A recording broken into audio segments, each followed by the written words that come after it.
So you may have heard about this NPM hack, an extremely popular package manager getting hit with the worst supply chain hack in software history. And had it not been dealt with very quickly, the consequences could have been insane. So the question is, how did this happen and what's the solution?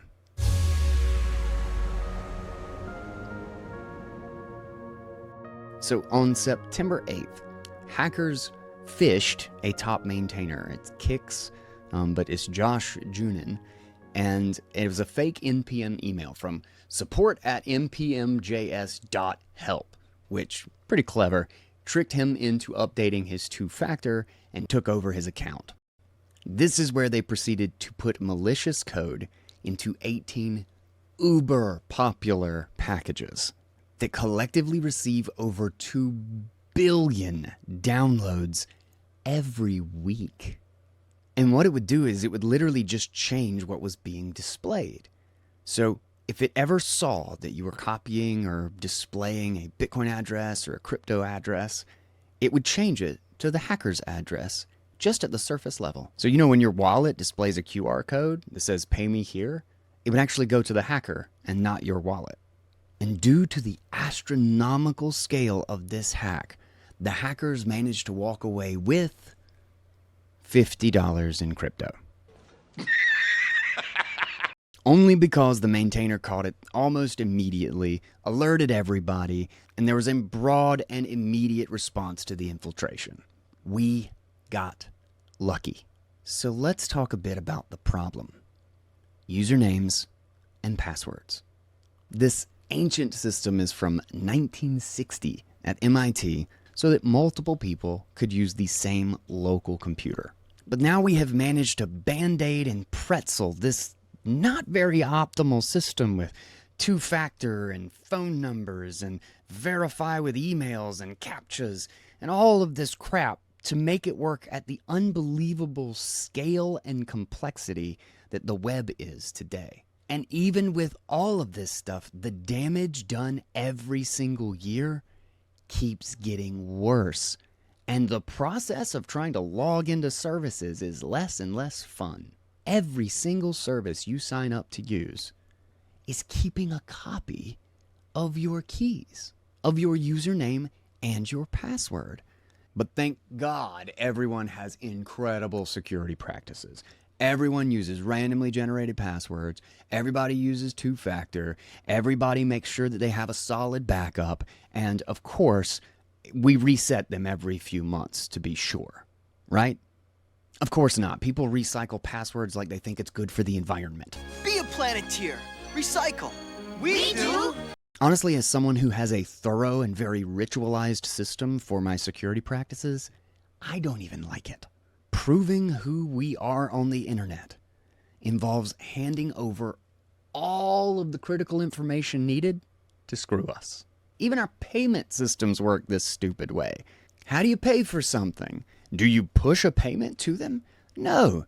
You give them your credit card number, the expiration date, the secret code on the back, your name, your address, everything, so that they can take money from your account, which they can take any amount that they want, and you're just hoping that they take what you were trying to pay for.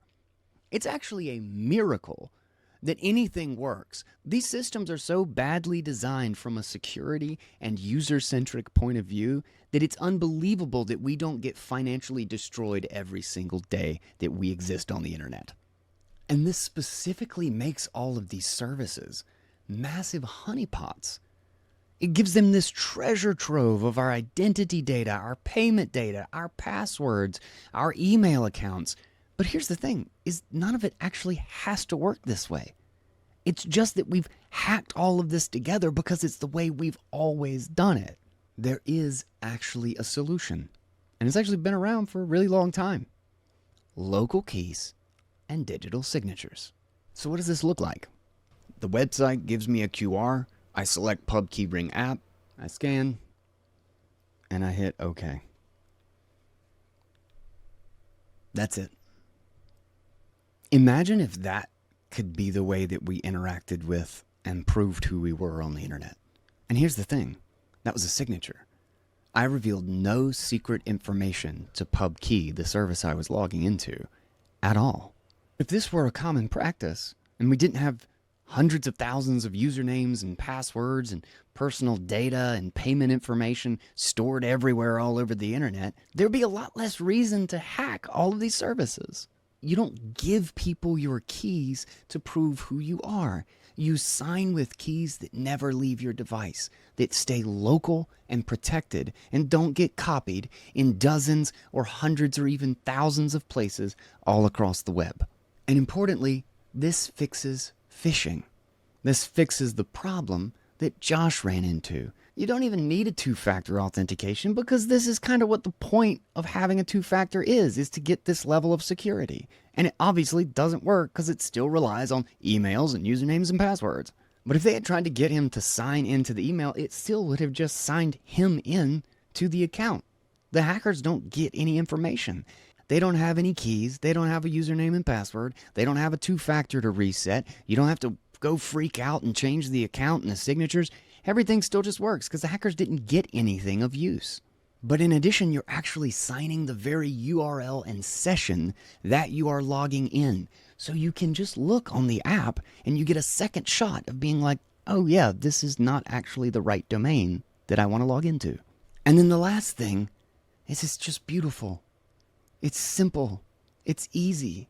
It's so much better than the current horrible login experience. No more millions of usernames and passwords.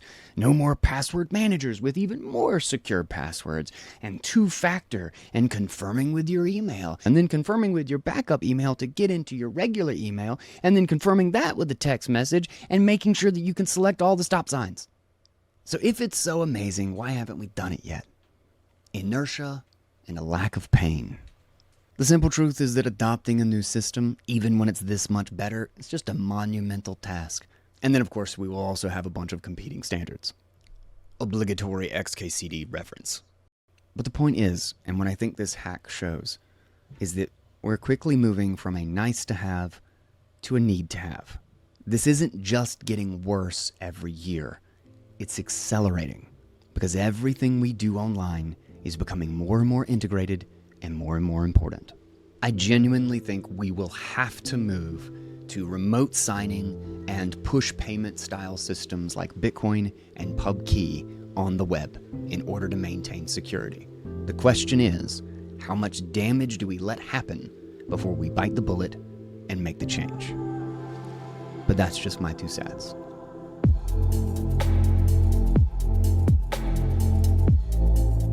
A shout out to Synonym and PubKey for both supporting my work, but then also just for building really awesome tools. And if you want to get a taste of what I showed you and what I'm talking about, download the PubKey Ring app, that's PUBKY, and check out pubkey.app. You can find details and links right down in the show notes.